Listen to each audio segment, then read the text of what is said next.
So I spent a week with Mario Kart World, and I got some thoughts on it. Overall, it's fun. It's Mario Kart. It was gonna be fun from the start. But I do have some issues with it. Let's start with the positives first. And this is unscripted, so I'm gonna be all over the place. But positives, the rail riding system is really fun. It is really creative. There's a lot of things that you can do with it that I am just do not know how to fully utilize yet. Because a lot of it, well, not a lot of it, but like there's one specific turn that I'm thinking of that I need to adjust my angle on better in order to properly utilize it. The being able to charge jump, that's also really cool because it's easy access to rail grinding or wall riding wherever you are. The cart selection, I have not unlocked all the carts yet, but I do like how we went back to the base carts. No custom wheels, no gliders or anything. It makes each cart look intentional. With Mario Kart 7 and Mario Kart 8, you could choose what you liked, like visually, but it would not look good. And then you could choose what had the best stats, and it would look even worse. Did I say look good? You would choose what you liked visually, and it would not race good. And then you can choose what races good, and then it looks terrible visually. But yeah, I'm not opposed to getting rid of gliders because the wings that pop out of the carts is really cool. The water skiing, the jet skiing mechanic is pretty cool too. It is a shame that you can't go drive underwater anymore, but that it led to some creative tracks, and it completely destroyed Wario Shipyard. But I don't think I'm gonna miss it. I didn't particularly enjoy the underwater sections as a whole, for the most part. Like some of the tracks like Dolphin Shoals got really creative with the underwater sections, but for the most part they're just kind of in my opinion. Let's see, what else? What are the positives? The character roster, massive. I'm not even talking about the costumes because I have some gripes with those. We got all these NPC characters just for no reason. I love it. I love my Ghost Sidestepper. But I am kind of disappointed, that we got pretty much everyone here except for Donkey Kong Jr., who still has yet to make a reappearance. No, tour does not count because you cannot tell me that sprite from Super Mario Kart counts as Donkey Kong Jr. Yeah. The Knockout Tour, great. This is probably the most fun I've had in Mario Kart since Mario Kart Wii. And that was my first Mario Kart, so of course it was probably going to be some of the most fun time for me. But Knockout Tour is intense. It is really brutal. If you screw up, you have almost no chance to catch back up, depending on what lap it is. If it's like this fourth lap, you're basically done. One red shell will completely ruin your run. Well, not completely, but if you get hit by one thing, it's just guaranteed to get more things coming your way. For the most part, I know it's a skill issue, but I'm trying to think of what it is I can improve on. I think one thing is, utilize the rail riding and wall running system, because that would make it a lot easier to avoid certain items. But yeah, the Grand Prix. So I'm going to be talking about both of these a little bit, the Grand Prix and the Knockout Tour. The intermission tracks, I don't mind them. The first race, I didn't even realize that we hit the track until the final lap finished. I was like, oh, so that was the track. Okay. For the Grand Prix, I'm not a huge fan. They are cool, don't get me wrong, but you don't have enough time on the tracks in order to fully appreciate them. For example, this is probably a bad example because it's Mario Circuit, but Mario Circuit is the second track in the Special Cup. and each Mario Circuit 1, 2, and 3 counts as its own lap. So you have, I think, 2 intermission laps, and then the Mario Circuits. You don't really get to appreciate them. Like, it was Mario Circuit 2, and I didn't recognize it immediately, right, until the jump, and I was like, oh, that was Mario Circuit 2. And then you go straight into Mario Circuit 3. That's a bad example. What's a better example? Toad's Factory. Like I mentioned, Mario Kart Wii was my first Mario Kart, right? So Toad's Factory is really great to see again. I don't remember exactly which track comes before it, but driving up to it, you can feel. This is for me because I already recognize the track, but you can feel it coming up because you can feel the music start to kick in, and then you hit the actual track and you're like, oh, let's go. But that's for the retro tracks. A lot of the retro tracks you can't even tell they're the same. Choco Mountain, Down Jungle, they industrialized my boys. Airship Fortress and Toad's Factory got out, they got out better. They're mostly unchanged. Mario Circuit, they are kind of nerfed because even in the versus race when there's no intermission, they still, each one counts as its own lap, which is way too short in my opinion. Because at least Koopa Troopa Beach, you get 5 laps for it.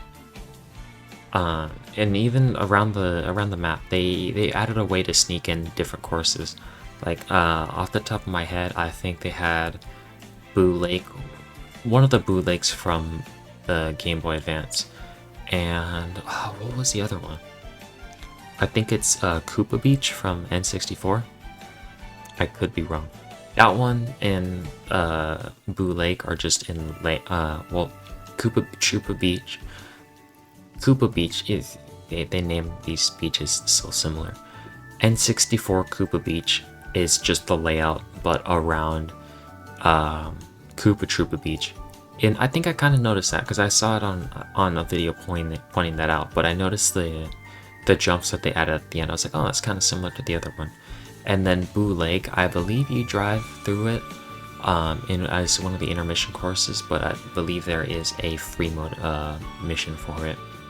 And then also Big Donut that reappears. It's part of the intermission going into Bowser's Castle, so that's pretty cool. Rainbow Road. This might be the best Rainbow Road in the entire series. It is very complex. There is 4 sections, 5 technically if you want to count the first intermission, but it's just a joy to go through. It's very cinematic. People were saying like, oh yeah, Mario Kart 7's Rainbow Road's the best because it kind of feels like an adventure. This blows that one out of the water. Okay, so I've gushed about this game for a little bit. What are the negatives? For me, I already mentioned a little bit the intermission tracks. For the Grand Prix, I don't really enjoy them. I wish you could turn them off. Like in versus mode, you can make it so that you can't, but in Grand Prix, there's no way to turn them off. I didn't mention this earlier, but I think they really, really enhanced Knockout Tour. If it was not for these intermission tracks, Knockout Tour would not be nearly as fun. Now, my main annoyance with this game, well, not annoyance, but my biggest gripe is with stickers. Stickers you can get from a variety of things.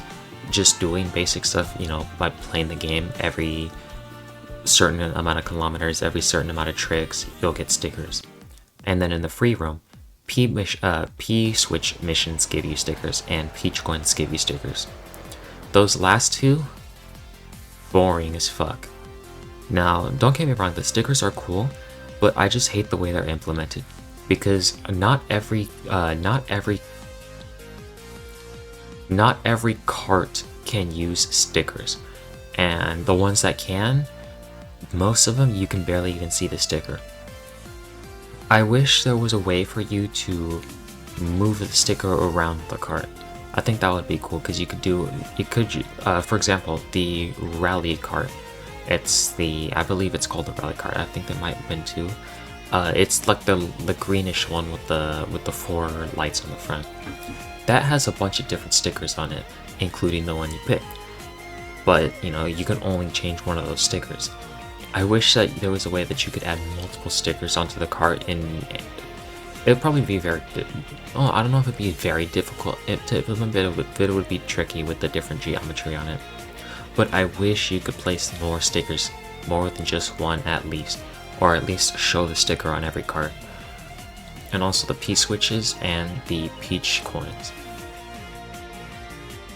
I haven't spent much time in the free roam, just because, you know, the little bit of the time I did spend was either A, trying to unlock all the character costumes, or B, trying to drive around to find more of the food bags. Every once in a while I'll see a P-switch and I'm like, alright, you know, I'll attempt it.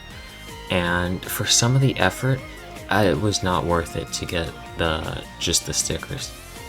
Especially, like I said, when you can't even see the stickers half the time, or use multiple. If you could use multiple, it would be a little more excusable, because then at least, you know, you can show off all these different achievements. But no, you can't. And then, like I said, you can't even see them on half the cards.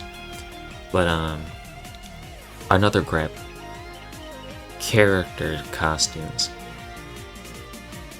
I feel like Nintendo dropped the ball with these. Don't get me wrong, a lot of them are cool, but why did they design the menu like that? They had a perfect like, if they could keep the pages, I don't really mind that. But if you're going to do costumes, make like a folder within that character, like they did with Mario Kart 8. You know, each Yoshi, each Shy Guy, each Birdo had different colors. Do that, but for the costumes, because this might just be a way for them to like make the excuse that they have over so many characters that they have. But it's ugly, because even sorting them doesn't even sort them right, because if you sort by character, then you have, you know, all the Mario costumes together, all the Luigi costumes together. But if you sort by, like, you know, the normal, where it's each character, there's a little bit of a cutoff between some costumes and then some like NPC characters, which is really weird. And I feel like they didn't, not that they didn't do enough, but that there's a lot more costumes they could have included, and they just didn't for whatever reason. For example, a lot of the costumes, you know, are original or came from tour, or had, you know, existed previously, like the Mechanic Mario costume. But it feels like a lot of characters got the short end of the stick. Now, the most well-known one, at least I think it's the most well-known, is Donkey Kong and Pauline. For whatever reason, both of them only have one costume. Now for Pauline, you could use, you know, if you wanted an easy excuse to make a new one, you could do her, or two actually. You could do her tennis outfit from Tennis Aces and her mayor outfit from Mario Odyssey. She already has her sport bike as her unlockable, and that's the only one, as well as, you know, her default red dress. And then Donkey Kong just has some, like, gear, I guess. Sure, Donkey Kong doesn't have a lot of costumes, but you could have given him a Funky Kong costume, or a Young Cranky costume. If you're really being lazy, just, you know, comb his hair backwards, and then you have Young Cranky, and, you know, change the tie design a little bit. But yeah. Also, I didn't mention battle mode at all. It's fine. I've never been a huge battle mode fan to begin with. The coin runners still sucks. Balloon battle is better, because now if you lose all your balloons, you're just completely eliminated. There's a timer, but I don't really mind it too much, since, in my opinion, the battle courses are way too big. I don't know if it's just me, but I've always found battle courses, at least since in Mario Kart 8, to be really, really big. It just kind of, I don't know, it makes it not harder to find people, but it takes an effort to chase down people. I don't think I tried all the tracks. With the exception of Big Donut, each battle course takes place on the track, like it did at the start of Mario Kart 8 on the Wii U. But they try to avoid that, you know, they place barriers to keep you within like a certain part of it. But it feels like the battle courses are way too big. Some of the courses do feel like they were designed around battle mode, at least somewhat like Peach's Castle. That battle mode course is actually, it is quite, well, I don't know if it's not like great, but it is good. It feels intentionally designed for battle mode. But online, online online works well, and I don't know if Nintendo upped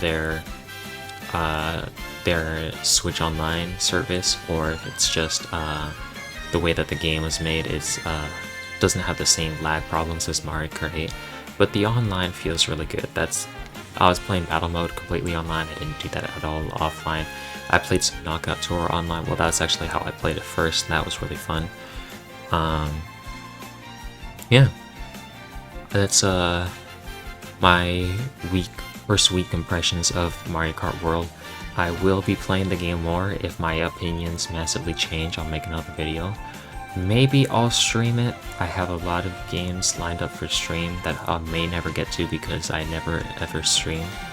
But yeah, if you like the video, like the video. If you dislike the video, dislike the video. If you comment the video, comment in the video. And yeah, I'll see you in another video. You can't see it, but I'm waving. Bye.